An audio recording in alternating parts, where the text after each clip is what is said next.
দাঁড়িয়ে এই একদল লোকের অদ্ভুত কাণ্ড দেখছিলাম। সবাই মিলে সোফায় বসে হইচই জুড়ে দিয়েছে। মেয়ে দুটো লম্বা লোকটাকে বলল, ভাইয়া, ইরাম কোথায়? দেখতে পাচ্ছি না তো। দেখিসনি তোরা? আমি কিন্তু এসেই দেখে ফেলেছি।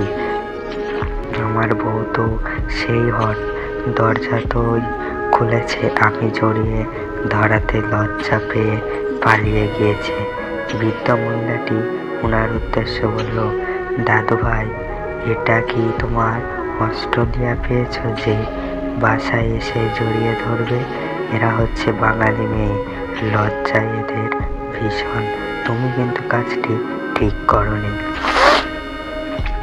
উনি হালকা হেসে উঠে টিপ করে বলল, বাট দাদুমা, আমার হটি বউকে লজ্জা পেয়ে ঠিক তোমার মতো লাগে। যাই, লজ্জাবতীকে খুঁজে নিয়ে আসি বলেই উঠে দাঁড়ালো।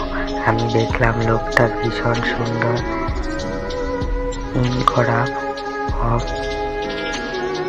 হোয়াইট শার্ট আর কালো প্যান্ট। ওনাকে কি চমৎকার লাগছে! ওনাকে আমার এদিকে এগিয়ে আসতে দেখতেই আমি এক দৌড়ে রান্নাঘরে আম্মুর কাছে চলে গেলাম।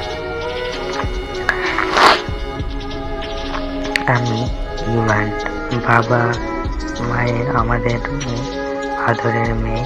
তবে ভাইয়া ইরাদ আর ছোট বোন ইলহামও আছে। এক্ষুনি যে যারা আমার বাসায় এলো, আমি মিন করছি ওরা আমার মামার পরিবার।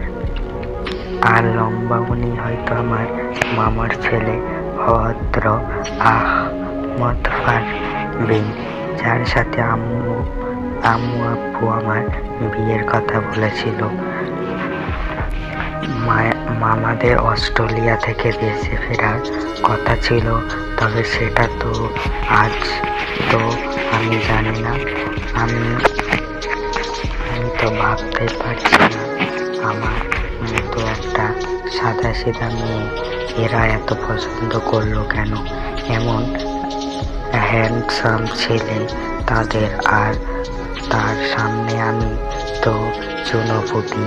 নিজের দিকে তাকিয়ে আমার নিজেকে এই মুহূর্তে ফকিন্নি বলেই মনে হচ্ছে। ঢোলা ঢালা একটা সালোয়ার